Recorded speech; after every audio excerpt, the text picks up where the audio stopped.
I'm sorry to tell you that the reception is going to be delayed a bit because I know there's a basketball court just back here, and I think I have a challenge before me. Honestly, I really care for our students' confidence, and I just thought I needed to give them some more time before they got the real deal. Good afternoon and welcome. This is a joy beyond description for me. I'm not one who likes this attention. Most of the time, it came with trouble. So today is a wonderful day for me, and I thank all of you for being here. As I look around this auditorium, I see faithful friends, family, colleagues, distinguished guests, welcoming neighbors, faculty and colleagues, and students. I am humbled and honored to be given this sacred trust to guide and direct Trinity Lutheran College. Surrounded by this great cloud of witnesses, I acknowledge those who have served the college before us. People like Lowell Stein, Gene Wallstrom, the faithful board members, and our recent past president, Dr. John Stamm, who unfortunately couldn't be with us today. We thank you all for your courage and your service to Trinity. There are so many to thank, but I will just take a moment to thank a few.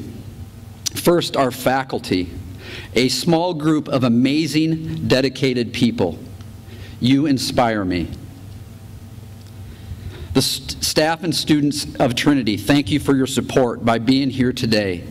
The members of the Inauguration Committee, led by Stacy Kitahata, thank you. A special thanks to our academic dean, Jeff Mallinson, for his tireless efforts in support of the mission of Trinity.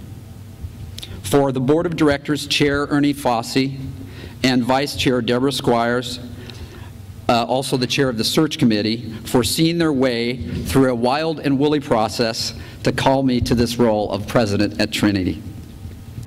A special thanks and blessing to my parents, Dick and Jody Reed, my two children, Taylor and Jamie Reed, and their mother, Elisa Reed, who are all here today to celebrate with me. Thank you. When you consider the great challenges that Trinity has faced in the past and some of the obstacles we must overcome today, when you look at the condition of higher education, the economy in general, you might wonder why I want to be a college president. I hope my brief remarks today will help you understand why.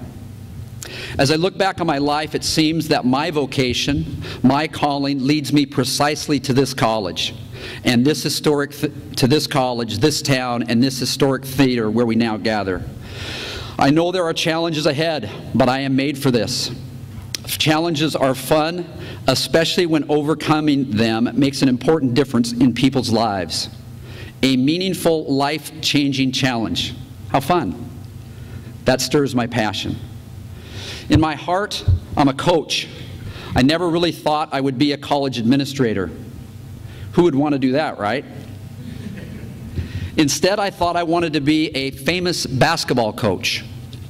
A few Final Fours by now.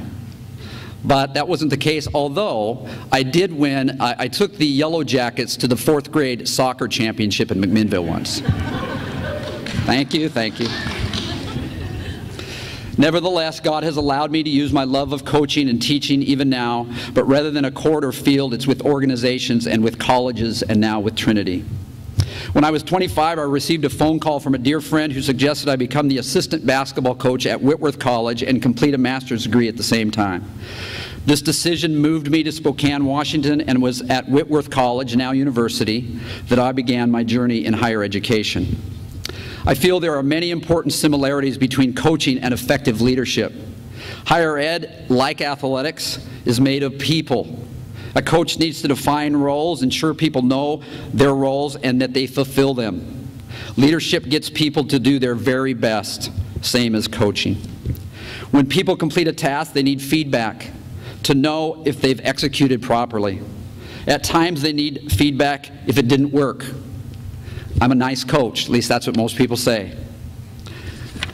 When the game is over, a good coach congratulates the players and then moves to the next challenge. Lingering in the past, hoping it shows up again, is a major mistake in coaching and in leadership. Coaches need to develop a game plan. They need to assess other teams and find potential opportunities. But the most important thing I've learned from coaching is that coaches have to adjust. Even the best strategies need to change when they aren't working in a new situation. You can't just roll out the ball. You need to always assess your play, and even when you're on the move. I hope these lessons from coaching will continue to be of value as I lead Trinity. Finding success in higher ed can be elusive. In my consulting with over 40 college presidents, I have labored with many who would agree. Of course, it's hard to define that what success means for a college, especially a faith-based college like Trinity, but I believe I can tell you what success is not for a Christian college. Success is not substituting spiritual values for professional excellence. This is another one of my passions. I'm also passionate about Trinity and what it does, how it integrates faith with all students, how it stands firm on its convictions as a college. But above all, I have come to love the Lutheran doctrine of vocation, which is intentionally dressed by our college. At Trinity, we call each student to consider their vocation, their calling, when fulfilled in their careers, to be a spiritual act of worship. And the calling is fulfilled when it's well executed. John F. Kennedy once was fond of this concept of fulfilling one's potential when he said, "The ancient Greeks defined happiness as the fulfillment of potential along the lines of excellence." The challenges ahead for our little college are nowhere near the threatening issues that Kennedy faced, but to the extent we fulfill our calling, we too will understand the deepest kind of happiness. Centuries before Kennedy, Martin Luther believed that everyone needed to be taught the value of understanding their vocation. This basic idea that the person who does excellent professional work was every bit as spiritual as the person who does ordained church work. We agree with Luther, who said, "A cobbler, a blacksmith, a farmer, each has the work and office a trade, and yet they are all consecrated priests and bishops. Every one by means of his or her own work or office must benefit and serve every other. That in this way many kinds of work may be done for the bodily and spiritual welfare of our communities." Students don't have to be Lutherans to come to Trinity, but they should get used to the idea that, like Luther, we take seriously the task of helping them discern their vocation.